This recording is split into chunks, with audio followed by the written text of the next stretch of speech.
Ukraine has become the graveyard of Russian tanks. The old adage "a picture is worth 1,000 words" certainly rings true in the age of the smartphone, where everyone is able to snap a photo and share it for the world to see. The ability to capture images on the ground in Ukraine has undoubtedly changed how the conflict is being reported. On Tuesday, a Reuters photo slideshow titled "Ukraine is becoming a scrap heap for Russian tanks" featured images of dozens of destroyed armored vehicles, rusting hulls, and blown-off turrets.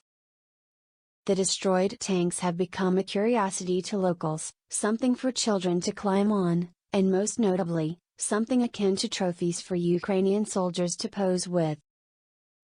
Such images are certainly a propaganda coup for the Ukrainians and a national embarrassment for Russia, as officials in the Kremlin likely expected the vehicles to roll down the streets of Kyiv and Kharkiv in victory parades. Instead, the tanks litter the Ukrainian countryside and remind us just how badly the war in Ukraine has gone for Russia. Jack-in-the-box flaw. Many of those tanks have been destroyed with their turrets blown off the hulls due to the storage of ammunition within said turrets. It is a defect that Western militaries have been aware of for decades and was first discovered during the Gulf War with Iraqi T-72 main battle tanks, MBTs, yet was apparently underestimated by the Russians.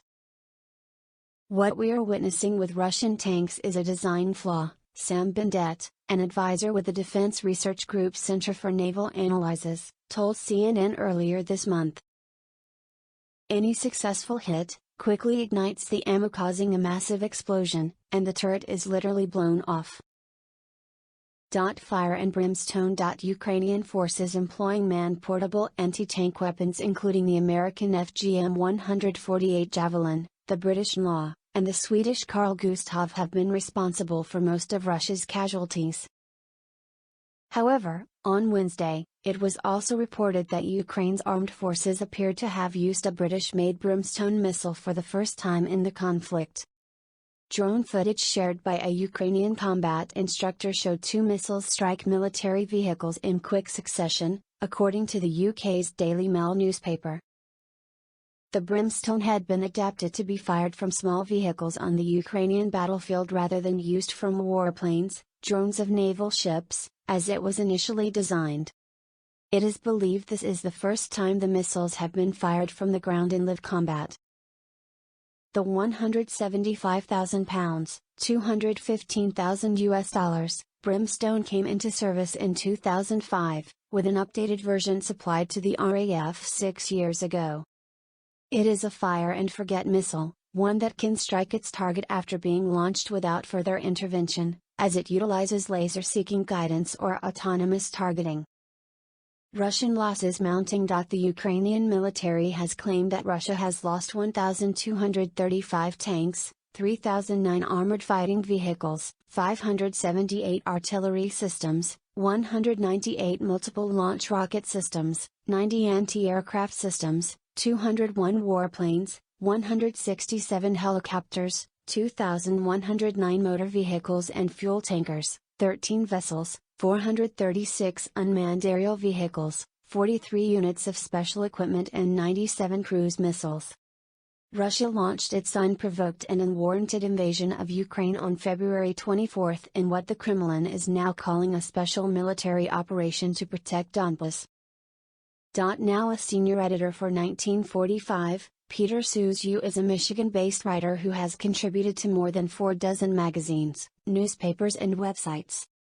He regularly writes about military hardware, and is the author of several books on military headgear including A Gallery of Military Headdress, which is available on Amazon. Peter is also a contributing writer for Forbes. Russia rolls out new T-90M tanks, but are they enough?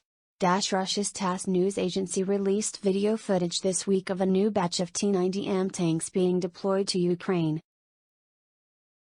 TASS described how Uralvagonzavod, a Russian machine-building company and the biggest battle tank manufacturer in the world, held a ceremonial departure for the latest batch of tanks produced by the facility.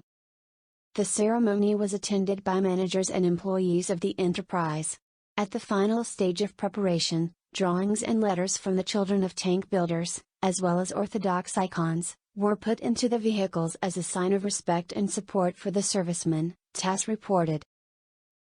Other local news reports revealed how the tanks, before being shipped off for combat, were embedded with drawings and letters from local children as well as religious icons, including the patron saint of the military, Dmitry Donskoy.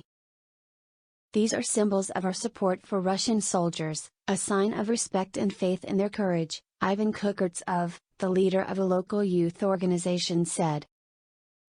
T-90M, can Russia produce enough new tanks? Despite Uralvagonzavod being the biggest manufacturer of battle tanks in the world, Russia can't keep up with the demand for new weapons and military vehicles. Russian forces have already lost an estimated 650 tanks during the war in Ukraine, as well as over 3,000 armored vehicles. The true number of lost tanks could be much higher, and Ukraine estimates that the true figure is closer to 1,200. Video footage of the T-90M ceremony show less than 24 tanks being rolled out of the factory. Each tank also costs an estimated $4.5 million, making replacing those lost tanks a costly and timely endeavor. In April, the Pentagon said that Russia was running short of precision missiles and its arms factories were unable to produce enough new rockets to keep up with demand. The shortage of modern precision-guided missiles meant that Russian forces are now forced to rely more heavily on older missiles and other Soviet-era ammunition. With Russian forces still struggling to make new gains in the eastern Donbas region of Ukraine, a continual supply of new tanks has become necessary. Russia must rely entirely on its own arms manufacturers to supply them, however, meaning Russian President Vladimir Putin may soon be faced with a difficult decision. At this rate, replenishing Russia's supply of tanks could take several years, and Ukrainian forces could be only a matter of weeks away from pushing Russian forces back over the border in some parts of eastern Ukraine. Jack Buckby is a British author, counter-extremism researcher, and journalist based in New York. Reporting on the UK, Europe, and the US, he works to analyze and understand left-wing and right-wing radicalization, and reports on Western governments' approaches to the pressing issues of today. His books and research papers explore these themes and propose pragmatic solutions to our increasingly polarized society.